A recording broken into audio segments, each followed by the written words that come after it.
ಚೆನ್ನಾಗಿ ಎಚ್ಚೆತ್ಕೊಳ್ಬೇಕು. ಯಾಕೆಂದ್ರೆ ಇದಕ್ಕೆ ಸಂಬಂಧಪಟ್ಟ ನೀನಾಮೇಶ ಅನ್ಸ್ತಕ್ಕಂಥದ್ದು, ಕುಂಟು ನೆಪ ಹೇಳ್ತಕ್ಕಂಥದ್ದು, ನಾಳೆ ನಾಡಿದ್ದು ಅಂತಕ್ಕಂಥ ರೀತಿಯಲ್ಲಿ ಯಾವುದೇ ಕಾರಣಕ್ಕೂ ಹೆಚ್ಚೆ ಆಗ್ಬಾರ್ದು. ಯಾಕೆಂತಂದ್ರೆ ಕಾಟ ಮಾಡಿದ 14 ದಿನದ ಒಳಗಾಗಿ ಅವ್ರು ಪೇಮೆಂಟ್ ಅನ್ನ ಮಾಡ್ಬೇಕು.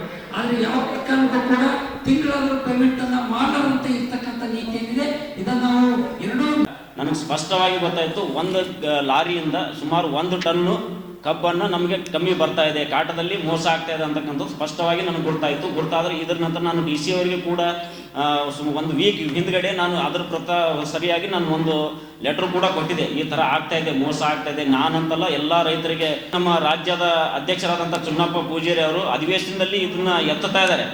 ಎತ್ತರೂ ಕೂಡ ಈಗ ನಿನ್ನೆ ಒಂದು ಯತ್ನಾಳ್ ಅವರು ಒಂದು ಸ್ಟೇಟ್ಮೆಂಟ್ ಕೊಟ್ಟರು. ನಮ್ಮ ಫ್ಯಾಕ್ಟ್ರಿಯವರು, ಶುಗರ್ ಫ್ಯಾಕ್ಟ್ರಿ ಅವರಿಂದ ನಾವು ಯಾವುದೇ ರೀತಿಯಾದಂಥ ರೈತರಿಗೆ ಸ್ಪಂದಿಸ್ತಕ್ಕಂಥ ಕೆಲಸ ಮಾಡಿದ್ರೆ ನಾವು ಫ್ಯಾಕ್ಟ್ರಿ ಮುಚ್ಕೊಂಡು ಹೋಗ್ಬೇಕಾಗ್ತಕ್ಕಂಥ ಮಾತು ಹೇಳಿದ್ರು. ಫ್ಯಾಕ್ಟ್ರಿನೇ ನೀವು ಮುಚ್ಕೊಂಡು ಹೋಗ್ಬೇಕಾದಂಥ ಸನ್ನಿವೇಶದಲ್ಲಿ ನೀವು ಯಾಕೆ ಫ್ಯಾಕ್ಟ್ರಿಯನ್ನು ನೀವು ನಡೆಸ್ತಾ ಇದ್ದೀರಾ? ಮುಚ್ಕೊಂಡು ಹೋಗ್ಬೋದಲ್ಲ. ರೈತರಿಗೆ ನೀವು ತೊಂದರೆ ಆಗ್ತಕ್ಕಂಥ ಸನ್ನಿವೇಶನೂ ಬರೋಲ್ಲ, ನೀವು ಫ್ಯಾಕ್ಟ್ರಿ ನಡೆಸ್ತಕ್ಕಂಥ ಸನ್ನಿವೇಶನೂ ಬರೋಲ್ಲ. ಹಾಗಾಗಿ ನೀವು ಮುಚ್ಕೊಂಡು ಹೋಗ್ಬೋದು. ಹಾಗಾಗಿ ನೀವು ಫ್ಯಾಕ್ಟ್ರಿ ನೀವು ಮುಚ್ಚೋ ಒಂದು ಸನ್ನಿವೇಶದಲ್ಲಿ ಇನ್ನೂ 34 ಫ್ಯಾಕ್ಟ್ರಿ ಹೊಸದಾಗಿ ತೆರತಕ್ಕಂಥ ವ್ಯವಸ್ಥೆಯಲ್ಲಿ ನೀವು ಲೆಟರ್ ಯಾಕೆ ಕೊಟ್ರಿ? ನಮ್ಗೆ ಗೊತ್ತಾಗಬೇಕಲ್ಲ. ಹಾಗಾಗಿ ನಾವು ಕೇಳೋದಿಷ್ಟೇ, ರೈತರಿಗೆ ನೀವು ಮೋಸ ಮಾಡೋದನ್ನು ಬಿಟ್ಟು ನೀವು ರೈತರ ಪ್ರಕಾರ ಕಾಟದಲ್ಲಿ ಮೋಸ ಬರ್ತದೆ ಅಂತೇಳಿ ನಮ್ಗೆ ಹೇಳಿದಾಗ ನಾನು ಇದ್ದಿದ್ದಿಲ್ಲ ಲೋಕಲಲ್ಲಿ. ಸರಿ, ನಾನು ಬರ್ತೀನಿ ಅಂತ ಹೇಳಿ ಇನ್ನೊಂದು 3 ಗಾಡಿಯನ್ನು ಕಳ್ಸೋದು ಉಳಿದಿರ್ತಾರ.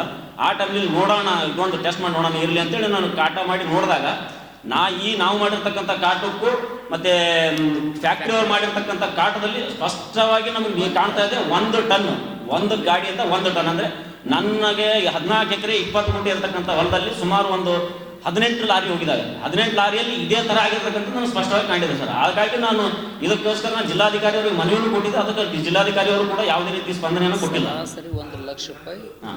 ಹಾಗಾಗಿ ನಾನು ಎವರೇಜ್ ಅಂತೇಳಿ ಫಿಕ್ಸ್ ಮಾಡಿದಾಗ ನಾನು ಲೆಕ್ಕ ಮಾಡಿ ನೋಡಿದಾಗ 1 ಲಕ್ಷ ಮೇಲ್ಪಟ್ಟು ನಮಗೆ ನೇರವಾಗಿ ಮೋಸ ಆಗ್ತಾ ಇದೆ ಸರ್. ಟೋಟಲ್ ಆಗಿ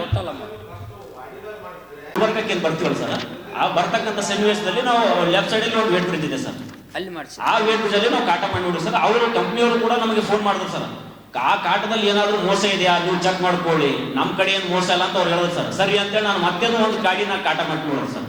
ನೀವು ಕಂಪ್ನಿಯವರು ನೀವು ಮೋಸ ಮಾಡಲ್ಲ, ಸರಿ ಒಪ್ಕೋತೀನಿ. ವೇಟ್ ಬ್ರಿಡ್ಜ್ ಮೋಸ ಮಾಡ್ತಕ್ಕಂಥ ಸನ್ನಿವೇಶ ಏನು ಬರ್ತದೆ ಸರ್? ಅವ್ರು ಕುಂತಿರೋದೇ 4 ದುಡ್ಡು ಗಳಿಸೋಕ್ಕೋಸ್ಕರ 100 ರೂಪಾಯಿ ಕೊಟ್ಟು ಅವ್ರು ಕಾಟ ಮಾಡ್ಕೊಂಡು ಅವ್ರಿಗೆ ಏನು ಸಿಗಲ್ಲ ಸರ್. ಇಲ್ಲಿ ಹ್ಯಾಂಗಿದೆ ಸರ್.